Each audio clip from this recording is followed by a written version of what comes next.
Hey guys, I've been seeing a lot of talk about Shadow of the Erdtree being the end of Elden Ring. And I don't mean the end as in just the last DLC for this game, but I mean the end of Elden Ring altogether, the end of the franchise. We know through interviews that Miyazaki has no future plans for another Elden Ring game, as of now. And we know that FromSoft is content with releasing a Game of the Year and just leaving it at that, looking at you, Sekiro. So I'd like to go over how I would not like that to be the case, and maybe speculate a little on what I'd like to see in an Elden Ring 2. So if you like this kind of video, maybe subscribe. Okay, so let me just start by saying if this is the end of Elden Ring, it would be extremely unsatisfying from a lore standpoint. I know these games aren't going to answer all of our questions, and honestly, a part of what makes them so good is leaving many of the lore questions and answers up for interpretation.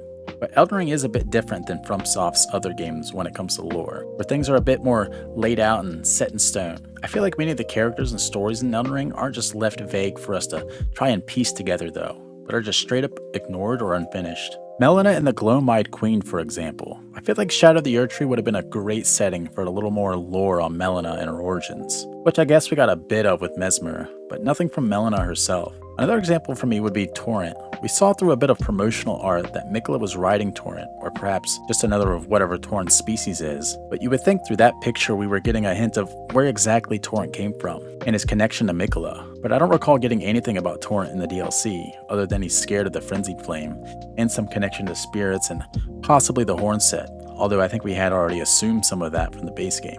Anyways, many of these questions could be answered in a sequel, but what exactly would an Elden Ring 2 look like? We know from the Dark Souls trilogy, a very similar game, that FromSoft's style of sequels are to loosely relate them by making the events of each game have a large but unspecified amount of time between them. So I think it'd be safe to assume that if they were to do an Elden Ring 2, that we could expect it to be much like a Dark Souls sequel, taking place an age or even many after the last game. But then that raises the question, what ending would be canon? Depending on the ending you go with in Elden Ring, the lands between look very different in a sequel. But as we know, FromSoft is no stranger to creating multiple worlds overlapping one another. Just look at the Lands of Shadow. We don't know exactly where it is. We just know that it's where Marika is from, and where she ascended to godhood, and that we have to touch the withered arm of a demigod to get there. I've seen interesting theories suggesting that it was once a part of the Lands Between, and Elden Ring also does mention the existence of other faraway lands. But I think it's an example of FromSoft storytelling,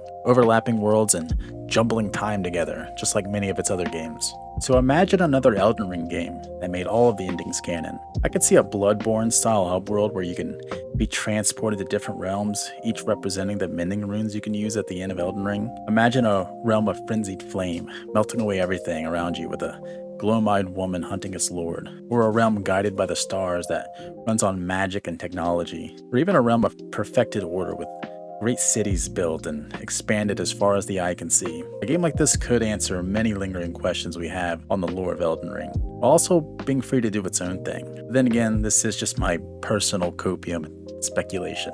I don't want this to come across as completely hopeless. We know that some of the things Miyazaki discusses in his interviews are intentionally misleading, such as the size of Shadow of the Erdtree being that of Limgrave, and you would think the financial success of Elden Ring would warrant them making another. So I still see it as being likely they do end up making a sequel eventually. We may just have to be very patient, because with leaks of another FromSoft game in the works and even an Elden Ring TV show, we could be waiting a very long time. Anyways, I'd like to hear your thoughts. Is this the end or just the beginning? Let me know in the comments. And if you like this video, maybe subscribe, leave a like, all that good stuff. I really appreciate it. Thank you for watching.